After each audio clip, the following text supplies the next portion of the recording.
이탈리아의 피사의 사탑이라도 여러분 다 잘 아실 것입니다. 이 기울어진 건축물로 유명한데요.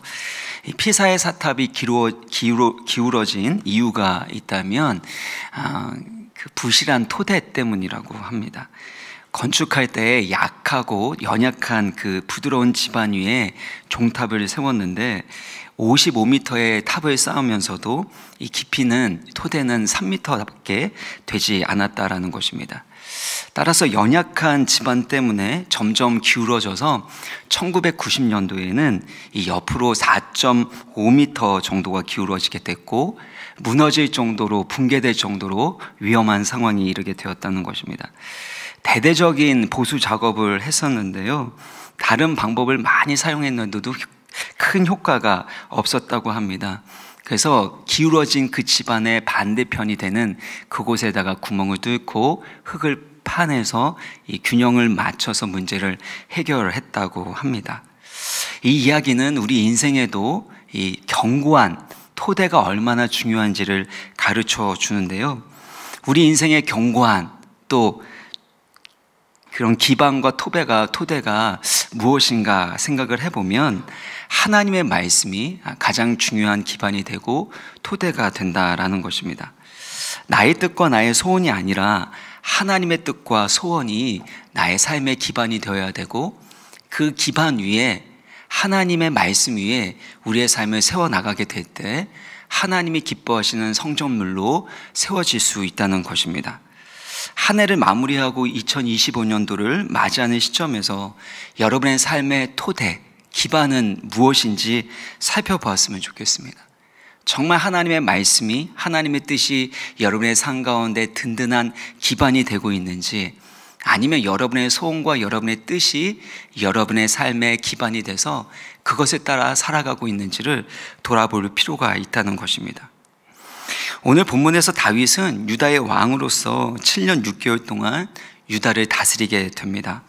이제는 이스라엘의 통일 왕국의 왕으로서 33년을 다스리는 새로운 왕조를 이루게 됩니다. 다윗의 왕조가 500년 넘게 지속이 될 것인데 이런 새로운 미래를 위한 새로운 토대를 쌓는 것이 무엇보다도 중요했습니다. 그래서 다윗이 가장 먼저 했었던 것은 시온산성이라고 불려졌었던 예루살렘을 정복하고 그것을 수도로 삼는 일이었습니다. 6절을 보시면요, 왕과 그의 부하들이 예루살렘으로 가서 그 땅 주민 여부스 사람을 치려하매라고 합니다. 보통 이 왕조가 바뀌게 될 경우에 가장 먼저 하는 일 중에 하나가 있다면 그것은 수도를 바꾸는 일이었습니다. 고려 왕조가 무너지게 되고 조선 왕조가 세워졌을 때 그때 했었던 일이 개경에서 한양으로 수도를 옮기는 일을 했습니다. 새로운 왕조가 시작될 때 수도를 바꾸는 일을 통해 나라의 정치, 경제, 교통, 군사 여러 가지 부분에 있어서의 중심을 바꾸게 되고 나라를 그 토대를 기반으로 해서 새롭게 세우는 일을 했던 것입니다. 다윗도 예루살렘을 정복하고 이제는 다윗의 왕조의 새로운 수도로서 예루살렘을 세우려고 했던 것입니다. 근데 예루살렘이 지리적으로 어느 곳이었냐면 유다와 베냐민의 경계선에 있었습니다. 만일 이 수도를 사울의 수도였던 마하나임으로 세웠다면 여전히 사울을 따르고 있었던 사람들의 반발이 있었을 겁니다. 뿐만 아니라 유다 지파의 반발도 강하게 일어날 수 있는 것입니다. 그래서 경상도와 전라도 그 사이에 경계선에 수도를 세우는 것처럼 유다 지파와 베냐민 지파 그 사이 경계선에 이 예루살렘을 수도로 삼는 것은 참 정치적으로도 또 지리적으로도 지혜롭고 합당한 일이었습니다. 근데 더 중요한 것은 예루살렘이 갖고 있는 영적인 의미, 성경적 의미가 더 중요합니다. 창세기 14장에 보면 아브라함이 전쟁에서 승리하고 돌아왔을 때 누가 환영해 주죠? 살렘 왕 멜기세덱이 아브라함을 환영해 줍니다. 살렘 왕이라고 했을 때 이 살렘이 예루살렘을 의미합니다. 그 살렘이라는 것은 평화를 뜻하고 있습니다. 그러니까 예수 그리스도께서 살렘 왕 멜리세덱의 반차, 계통으로 오시지 않았습니까? 뿐만 아니라 아브라함이 이삭을 바쳤던 장소가 모리아산이었는데 이 모리아산이 예루살렘이었습니다. 아브라함이 이삭을 바친 사건은 하나님이 그의 독생자 예수 그리스도를 보내주시는 그 구원 사건을 예표하고 있습니다. 그러니까 이 아브라함이 중요하게 여겼던 또 이삭을 바쳤던 그 모든 지역은 하나님의 구원 사역이 이루어질 장소와 관계가 깊었다는 것입니다. 실제로 예수님께서는 예루살렘에 올라가셔서 우리를 위해 십자가에서 죽으시고 부활하심으로 구원 사역을 완성하셨습니다. 그러니까 예루살렘은 영적으로나 성경적으로나 가장 중요한 장소라고 말할 수 있는 것입니다. 그리고 예루살렘을 수도로 삼는 것은 또 그 땅을 하나님의 약속의 땅으로 차지하게 되는 것은 하나님의 뜻과 목적에 매우 잘 맞는 일이었음을 우리는 분명하게 알 수 있게 됩니다. 그런데 이를 위해서 반드시 다윗이 해결해야 되는 문제가 있었습니다. 그것은 현재 예루살렘은 여부스 사람들이 차지하고 있었던 성읍이었습니다. 흥미로운 것은 여호수아의 가나안 정복이 있을 때 쫓아내지 못했었던 족속들이 있었는데 여호수아서 15장 63절을 보면 여부스 족속이 여지까지 오늘까지 유다 자손과 함께 예루살렘에 거주하고 있었다라는 것입니다. 그러니까 여부스 족속은 쫓아내지 못한 가나안 족속이었는데 마치 알박기를 하는 것처럼 예루살렘 가장 중심부에서 살고 있었고 이스라엘 백성들은 여부스 족속을 400년 넘게 쫓아내지 못하고 있는 상황이었다라는 것입니다. 그 이유를 살펴보게 되면요, 여부스 족속은 매우 강하고 사나운 족속이기도 했지만 사실은 예루살렘이 가지고 있는 지리적 형태 때문이었습니다. 예루살렘은 지리적으로 높은 고원에 있었고 삼면이 골짜기로 이루어져 있습니다. 이 사진을 좀 보여주시면은요, 이 삼면이 골짜기로 이루어져 있는 것입니다. 근데 거기 위에다가 이 골짜기 위에 성벽을 세웠기 때문에 이 요새를 천혜의 요새, 지형적인 자연적 요새라고 말할 수 있는 것입니다. 당시의 전쟁 기술이나 무기로는 공격이 불가능에 가까웠던 것이 바로 예루살렘 이 성이었습니다. 그래서 다음 사진을 보여주시면요, 이렇게 다윗성이 있고 그 옆으로 양옆으로 이 키드론 계곡과 흰놈의 골짜기가 있는 것을 볼 수가 있습니다. 내려주시면 되겠습니다. 그래서 공선전을 하게 될 때 성을 무너뜨리기 위해서 이 성을 포위하고 양식이 떨어질 때까지, 물이 떨어질 때까지 계속해서 공격하게 되는 이들이 있어도 그런 이들이 소용이 없었습니다. 예루살렘 중앙에는 곡식 창고가 있었고 기드론 골짜기 아래에는 기온샘이 있었는데 그 기온샘으로부터 물을 끌어올려서 계속해서 이 물을 공급받을 수 있었기 때문입니다. 그런 이유로 여호수아 정복 시대 이후로 사사 시대가 지나고 또 사울 왕 40년이 지나도록 이스라엘 그 누구도 이 예루살렘을 정복할 엄두도 내지 못하고 있었던 것입니다. 그 누구도 싸울 생각조차 하지 못하던 그때에 다윗이 예루살렘을 정복하고자 하는 것을 수건 사업으로 숙명으로 여기고 싸우려고 했다라는 것입니다. 왜 그렇습니까? 다윗은 예루살렘을 향한 하나님의 약속과 뜻을 알고 있었기 때문입니다. 하나님이 이스라엘 백성에게 약속의 땅으로 주시겠다고 했었던 그 말씀을 400년 넘게 이루지 못했는데 하나님이 나를 통해서 그 일을 이루실 것이다, 이루길 원하신다라는 강한 소망과 열망이 일어났기 때문이라는 것입니다. 여기에서 주목해야 될 것은 다윗이 이스라엘의 왕이 돼서 이제 왕으로서 좀 큰 일을 해보자 라는 생각 가운데서 예루살렘 정복을 생각한 것이 아니라는 것입니다. 사무엘상 17장 54절을 보면 다윗은 그 블레셋 사람의 머리를 어디로 가져갔습니까? 예루살렘으로 가져가죠. 이것은 지금으로부터 20년 전에 소년 다윗이 골리앗과 싸웠을 때 그의 그를 무찌르고 나서 그의 목을 베고 골리앗의 머리를 가지고 예루살렘으로 갔다라는 것입니다. 적의 장수를 처형하고 그 머리를 가져온다는 것은 전쟁에서 완전한 승리를 의미하고 또한 명예를 상징하고 있었습니다. 그러면 이 골리앗의 머리를 가지고 당시 이스라엘의 수도였던 마하나임으로 가는 것이 옳지 않겠습니까? 아니면 다윗의 고향이라고 말할 수 있는 베들레헴으로 이 골리앗의 머리를 가지고 가는 것이 맞을 것입니다. 그런데 다윗은 골리앗의 머리를 가지고 어디로 갔냐면 여부스 사람들이 살고 있었던 예루살렘으로 갔고 거기에다가 골리앗의 머리를 높이 달았던 것으로 보입니다. 왜 이런 일을 했을까요? 여부스 족속이 살고 있었던 예루살렘이 원래는 하나님이 이스라엘 백성에게 주기로 약속한 약속의 땅인 것을 선언하고 있는 것입니다. 하나님께서 이 블레셋 장수, 당시에 모든 사람이 벌벌 떨고 있었던 골리앗을 쓰러뜨신 그 하나님의 승리를 전시하는 것이고, 그래서 하나님의 약속대로 곧 예루살렘 또한 하나님의 땅으로 바뀌게 될 것을 선언하고 있는 것입니다. 다윗은 다른 사람들이 안 된다, 못한다, 지금까지 안 된 것을 왜 하려고 하는가 라는 그런 말에 귀 기울이지 않습니다. 다들 두려워 떨고 있고 엄두도 내지 못하는 그 전쟁 가운데 뛰어들기 시작합니다. 자신에게 그런 실력이 있어서, 능력이 있어서 이렇게 싸워보면 승산이 있어서가 아닙니다. 하나님이 약속하셨는가? 하나님의 마음에 있는가? 하나님이 기뻐하신 뜻인가? 라는 것에 초점을 맞추고 하나님을 기쁘시게 하는 일에 자신의 모든 것을 걸었던 사람이 바로 다윗이었다는 것입니다.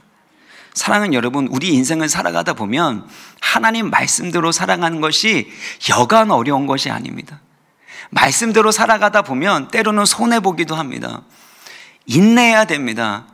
때로는 희생해야 됩니다. 그러다 보면 주변 사람들은 왜 그렇게 바보같이 살아가느냐, 왜 하나님의 그 약속이 너의 때에 꼭 이루어져야 되느냐고 생각하느냐라는 이런저런 얘기를 하게 됩니다. 그들의 이야기를 들으면 다 맞는 얘기입니다. 그런데 하나님의 뜻과는 다르다는 것입니다. 하나님이 400년 전에 여호수아에게 말씀하셨던 예루살렘 또한 하나님께서 약속의 땅으로 주시겠다고 말씀했지만 그게 무엇 때문에 그 땅을 차지하지 못했습니까? 그들의 믿음 없음 때문이었다는 것입니다. 상황과 여건을 바라보면서 하나님의 약속의 말씀이 이루어질 것을 믿지 못했다는 것입니다. 우리 신앙생활도 마찬가지입니다. 하나님이 분명히 말씀하셨어요. 그리고 은혜를 받았습니다. 그러면 그 부분 가운데 변화가 일어나야 되는데 여전히 변화가 일어나지 않는 내 삶의 영역이 있고 내 마음의 구석이 있다는 것입니다. 하나님의 통치가 다른 곳에는 다 이루어졌는데 예루살렘에는 여전히 여부스 족속이 살고 있었기 때문에 하나님의 통치와 뜻이 이루어지지 않았죠. 이와 같이 내 내면 가운데, 내 삶 가운데 여전히 하나님의 통치가 이루어지지 않은 부분, 하나님이 약속했음에도 불구하고 그 약속이 성취되지 않는 부분이 있다는 것입니다. 무엇 때문입니까? 우리의 믿음 없음 때문이라는 것입니다. 하나님의 통치가 이루어지고 하나님의 뜻이 이루어져야 될 그 영역, 여부스 족속이 살고 있는 예루살렘과 같은 영역은 무엇입니까? 이거는 안 된다고, 여기는 안 바뀐다고, 아무리 싸워도 그 성은 정복할 수 없다고 생각하는 것은 무엇이냐라는 것입니다. 특별히 여러 가지 환경이나 조건들도 있겠지만 특별히 그런 견고한지는 우리의 내면 가운데 있는 것입니다. 고린도후서 10장 4절 5절 말씀을 같이 한번 읽겠습니다. 시작. 우리의 싸우는 무기는 육신에 속한 것이 아니요 어떤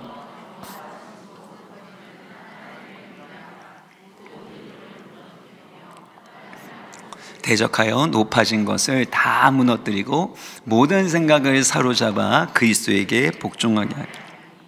그러니까 우리 가운데도요 하나님을 아는 것을 대적하여 높아진 견고한 진이 있다는 겁니다. 그래서 우리 안에 있는 하나님을 대적하는 나의 생각, 나의 의, 나의 소원, 내가 갈망하는 것, 나의 정욕과 교만, 이 모든 것들이 무너져야 되는데 그것을 위해서는 나의 모든 생각을, 마음을 사로잡아 그리스도께로 복종하는 이들이 일어나야 한다는 것입니다.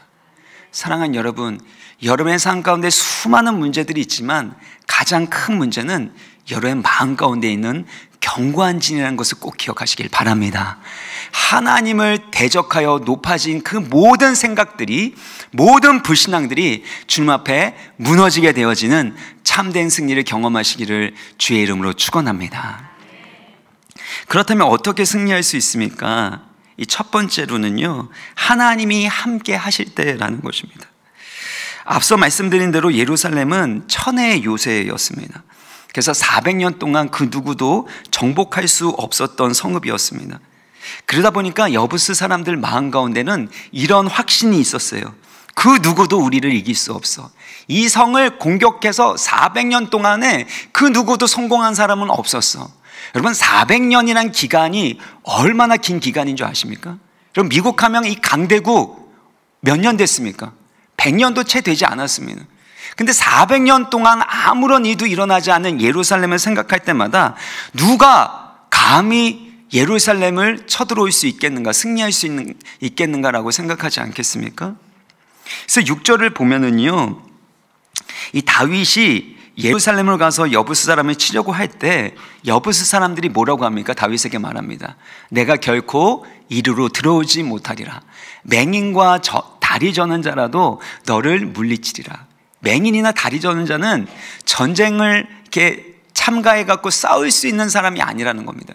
그러니까 가장 연약하고 가장 보잘것없는 사람들이 있다 할지라도 다윗 너 정도는 물리칠 수 있는 거야. 다윗 너까지 게 뭐라 그러냐? 참 기가 막히다라는 조롱의 말, 모욕의 말을 하고 있는 것입니다. 그만큼 승리에 대한 자신감이 있는 것이지만 동시에 그들에게 있는 교만한 마음을 보여주는 것입니다. 근데 다윗은 다릅니다. 역사적으로나 통계적으로나 지리적으로 군사적으로 어떤 안 되는 이유, 실패할 수밖에 없는 요소가 있든지 간에 하나님의 뜻이면, 하나님이 함께 하시면 능히 그 땅을 차지할 수 있다는 강한 믿음을 가지고 있었습니다. 갈렙이 그런 믿음 가지고 있지 않았습니까? 여전히 안악 자손이 있고 그 성읍은 크고 견고할지라도 그러나 하나님이 함께 하시면 능히 그 땅을 취할 수 있는 줄 믿습니다 라는 그 믿음을 갈렙이 가졌던 것처럼 다윗 또한 하나님이 함께 하시면 능히 그 땅을 취할 수 있다는 그 믿음으로 싸워 나갑니다. 시편 18편 29절 말씀을 같이 읽겠습니다. 시작. 내가 주를 의뢰하고 적군을 향해 달리며 내 하나님을 의지하고 담을 뛰어넘나이다. 다들 안 된다고 했는데요, 그 성읍은 결단코 돌파할 수 없고 뛰어넘을 수 없다고 했는데 다윗이 뛰어넘는 거예요. 어떻게 그게 가능합니까? 다윗은 하나님을 의뢰했고 그의 하나님을 의지했기 때문이라는 것입니다. 사랑하는 여러분, 하나님이 우리 가운데 주신 과업이 있죠. 사명이 있습니다. 근데 그것은 우리의 힘과 방법으로 이룰 수 있는 것이 아닙니다. 하나님이 함께 하실 때, 하나님이 일하실 때 이룰 수 있는 일이라는 겁니다. 그래서 우리가 싸워 나가는 이 모든 과정 가운데 두려움이 생기지 않는다라는 것은 둘 중에 하나예요. 여러분이 정말 믿음으로 충만하든지, 두 번째는 현실을 모를 때입니다. 현실을 모를 때 정말 하나님이 주신 그 가업이 얼마나 어렵다, 그 현실을 모르면 두려움이 안 느껴지는 거죠. 그러나 하나님이 함께 하시면 된다라는 믿음이 있다면 그 현실 또한 뛰어넘을 수 있는 용기와 능력을 주신다는 것이죠. 그래서 10절의 말씀을 같이 읽을까요? 10절 시작. 만군의 하나님 여호와께서 함께 계시니 다윗이 점점 강성하여 가니라. 다윗이 점점 강성해 가는 이유가 무엇입니까? 하나님께서, 만군의 여호와 하나님께서 함께 하셨기 때문입니다. 인간의 힘으로, 지혜로, 아니면 인간관계나 외교 정책으로, 군사 동맹을 통해서 강성해진 것이 아니라 하나님이 함께 하셔서 하나님이 강하게 만드셨다라는 것입니다.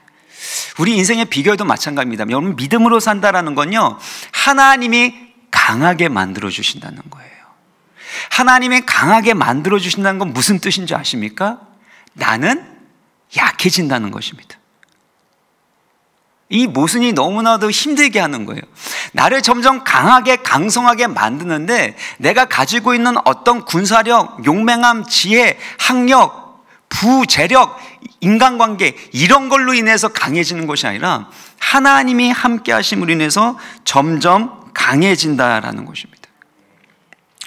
여기서 점점 강성해졌다라는 말은 할라크 부가돌이라는 뜻입니다. 오늘 이렇게 말이 안 되죠? 할로크 부가돌이라는 건데, 유진 피터스는 메시지 성경에서 더 큰 걸음과 넓은 포용으로 전진해 갔다라는 이 뜻으로 번역을 했습니다. 그러니까 점점 강성해졌다라는 것은 단순하게 군사적인 힘을 갖게 되었다라는 것만 의미하는 것이 아니라 이전보다 더 큰 걸음으로 더 많은 사람을 포용할 수 있는 넓은 그릇이 되어서 점점 전진하게 되었다라는 것입니다. 마치 아이가 건강하게 잘 자라게 되면 더 큰 힘과 지혜를 얻게 되고 더 강한 사람이 되고 더 포용력이 넓은 사람이 되는 것과 같은 이치라는 것입니다. 사과나무가 건강하게 잘 자라게 되면 풍성한 사과나무를 맺게 되는 것과 같은 이치라는 것입니다. 사랑하는 여러분, 하나님이 다윗과 함께 하셨을 때 그가 인격적으로나 아니면 주어진 사명을 감당하는 능력에 있어서나 인간관계에 있어서의 포용력에 있어서나 모든 부분에 있어서 점점 더 강해지고 성숙해져 갔다라는 것입니다. 여기에서 중요한 것은 점점 강성해졌다는 것입니다. 우리는 하루아침에 강해졌으면 좋겠는데 하나님이 그렇게 만들지 않습니다. 여전히 연약함이 있습니다. 부족함이 있습니다. 싸워서 이길 수 있을까라는 현실적인 문제가 있습니다. 그러나 하나님이 함께 하시면 점점 강해지는 것이고 더 많은 사람을 포용할 수 있고 그 통해서 하나님이 기뻐하시는 열매를 맺게 된다는 것입니다. 사랑하는 성도 여러분, 여러분이 하나님과 함께함으로 점점 강성해지는 성숙한 사람 되시기를 주의 이름으로 축원합니다. 하나님이 제 가운데 사명을 주셨고 또 그것을 위해서 제가 기도할 때마다 이 부담감이 참 큽니다. 어떻게 하나님이 주신 이 비전을 이룰 수 있을까? 때로는 두렵기도 하고 걱정도 많이 되는 것이죠. 근데 그때마다 하나님이 제 가운데 말씀해 주시는 것은 너의 영혼과 내면이 더 성숙해 가는 것이 중요하다. 너의 인격의 그릇과 믿음의 용량이 커지는 것만큼 교회가 성장할 수 있기 때문이다 라는 마음을 주십니다. 담임 목사의 성장하는 것만큼 이 교회가 성장할 수 있는 것이고 여러분의 믿음이 성장하는 만큼 믿음의 용량이 커지는 것만큼 여러분의 가정 가운데 하나님이 일하시는 것입니다. 다른 사람을 볼 것이 아닙니다. 여러 가지 상황과 여건들 나의 연약함과 부족한 모습을 볼 때마다 그때마다 나와 함께 하셔서 나를 강성하게 하시는 전능하신 하나님만을 의지하시길 바랍니다. 내 힘으로 방법으로 강해지는 것이 아니라 내가 연약하지만 부족함이 있지만 하나님의 부요함과 하나님의 풍성하신 은혜로 점점 강성해지고 하나님의 뜻을 이룰 수 있음을 믿으시길 바랍니다. 이때 하나님이 함께 하심으로 큰 승리를 얻을 뿐만 아니라요, 그 승리를 얻기 위해서 하나님은 특별한 지혜와 용기를 주신다라는 것입니다. 다윗이 예루살렘을 정복할 때 높은 성벽에 있는 여부스 사람들과 대결하려고 싸우려고 하지 않았다라는 것입니다.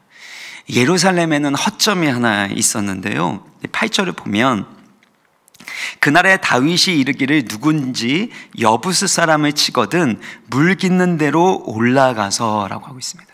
그러니까 다윗이 예루살렘을 칠 때 전략을 하나 얘기했어요. 물 깃는 대로 올라가라라는 겁니다. 예루살렘에는 아까도 말씀드린 것처럼 유일한 물 근원이 있었는데 기온샘이었습니다. 그 기온샘에서 물을 끌어올려서 그래서 예루살렘으로 흘러보내는 수로가 있었습니다.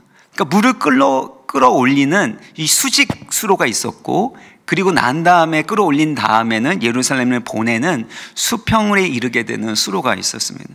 여기에서 말하는 것은 도르래로 물을 끌어오르게 되는 수직으로 되어 있는 수로를 의미하는데 그 수로를 통해서 진입해 들어가는 전략을 세웠던 것입니다. 사실 이 수로는 좁고 깜깜했고 또 물이 있어서 미끄러운 그런 곳이기도 했습니다. 시간을 잘못 맞추게 되면 물을 많이 퍼올리게 되는 그때에 가게 되면 이 물에 수장돼서 죽을 수도 있고 그렇게 패망할 수 있는 위험성도 있었습니다. 여러 가지 위험성과 변수들이 있었지만 다윗의 용사들은 이 상대방의 교만과 방심을 틈타서 아주 정확한 타이밍에 그곳을 침입해서 결국엔 승리하는 것을 볼 수가 있습니다. 하나님이 함께 하시면 마치 하늘에서 감나무에서 감 떨어지기를 기다리듯이 기도만 하고 기다리는 것을 의미할까요? 그렇지 않습니다. 기도하게 될 때 하나님이 우리 가운데 두 가지를 주시는데 크게 두 가지, 저는 그것이 창조적인 지혜와 용기라고 생각합니다. 창조적인 지혜가 없으면 인간적인 방법으로 해결할 수 없는 그 일을 해결할 수가 없습니다. 그래서 하나님은 꼭 창조적인 지혜를 주시고 아무리 그 지혜를 주셔도 전략을 주셔도 그것을 실천할 수 있는 용기와 힘이 없다면 소용이 없는 것입니다. 따라서 여러분이 하나님 말씀을 묵상하고 기도하게 될 때 반드시 하나님께서 창조적 지혜와 용기와 기백을 주신 줄 믿으시길 바랍니다. 지혜를 가지고 용기를 가지고 믿음으로 순종하게 되어질 때 아무리 강한 상대라고 할지라도 교만하고 방심하는 그들의 허를 찔러서 승리케 하신다라는 것입니다. 사랑하는 여러분, 하나님 반드시 여러분 가운데 창조적 지혜를 주시고 말씀대로 실천할 수 있는 믿음의 용기를 주시기를, 실천력을 주시기를 주의 이름으로 축원합니다. 마지막으로 살펴볼 것은요, 다윗이 승리한 이후의 반응입니다. 이 8절을 보시면은요, 다윗이 이르기를 누구든지 여부스 사람을 치거든 물 깃는 데로 올라가서 다윗의 마음에 미워하는 다리 저는 사람과 맹인을 치라 하였으므로 속담이 되어 이르기를 맹인과 다리 저는 사람은 집에 들어오지 못하리라 하더라. 맹인과 다리 저는 사람은 다윗의 집에 들어오지 못한다고 다윗이 선언하고 있는 것입니다. 왜 이렇게 된 것입니까? 여부스 사람이 다윗을 조롱하고 모욕했기 때문입니다. 다윗도 그런 면에 있어서는 뒤끝 장렬이라고 말할 수 있죠. 그러니까 하나님의 사람이라고 마음이 그렇게 넓은 것만은 아닌 것 같다라는 생각이 들지 않습니까?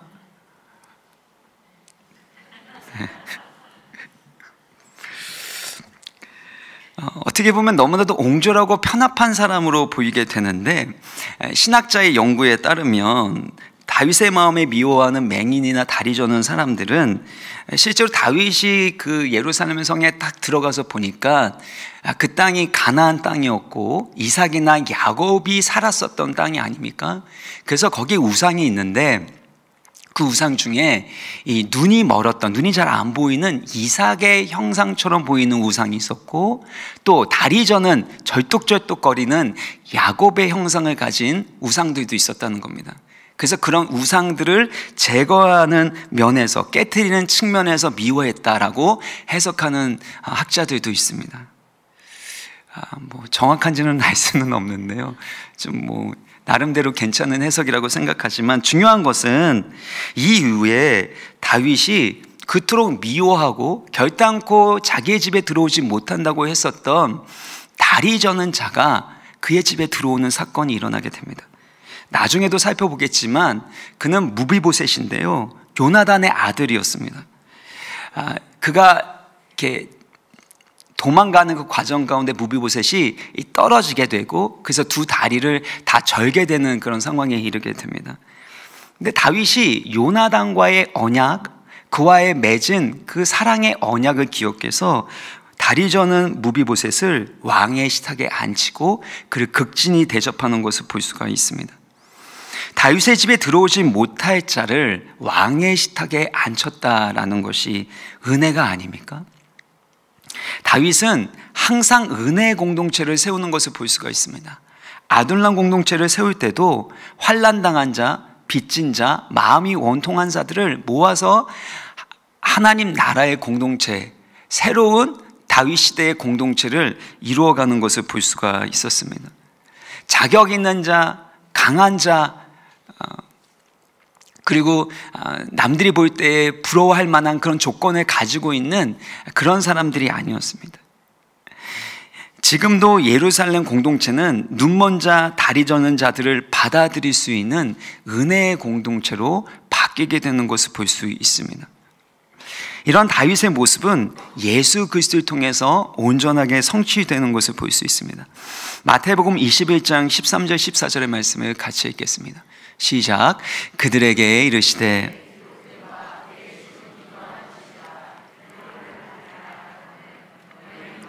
소굴을 만드는도다 하시니라. 맹인과 저는 자들이 성전에서 예수께 나옴에 고쳐주시니.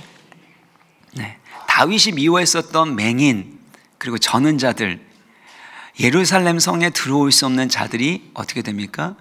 예수님께 나와서 그 성전에서 고침을 받는 이들이 일어나는 것을 볼 수 있습니다. 예루살렘 성은 바로 하나님의 구원이 임하고 하나님의 은혜로 말미암아 치유받는 장소라는 것입니다. 왜 그게 가능합니까? 하나님의 집은 기도하는 집이기 때문입니다. 다른 어떤 장소가 아닙니다. 많은 선행을 하는 것들, 또 구제를 하는 것들, 또 안에서 교제를 나누는 모든 일들도 참 중요하지만 그 모든 것들은 하나님의 은혜의 보좌 앞에서 하나님을 찬양하고 예배하고 기도하는 일로부터 시작되는 일들이라는 것입니다.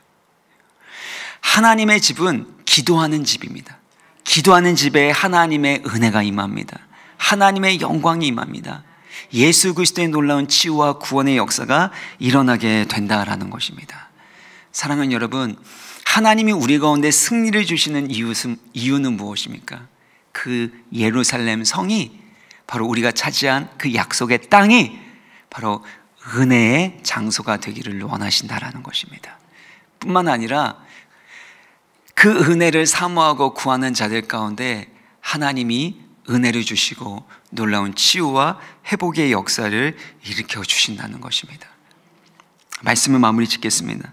사랑하는 여러분, 우리 인생 가운데 그 누구도 하지 못했던 일들이 일어날 수 있습니다.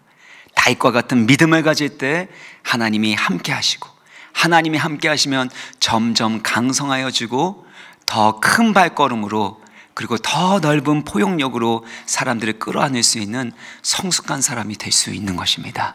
그리고 그 일을 통해서 많은 사람들이 하나님의 은혜를 경험하고 치유를 경험하는 그런 공동체를 이루어 가기를, 그를 위하여 여러분의 믿음의 용량이 더욱더 커져 나가기를 주님의 이름으로 축원합니다.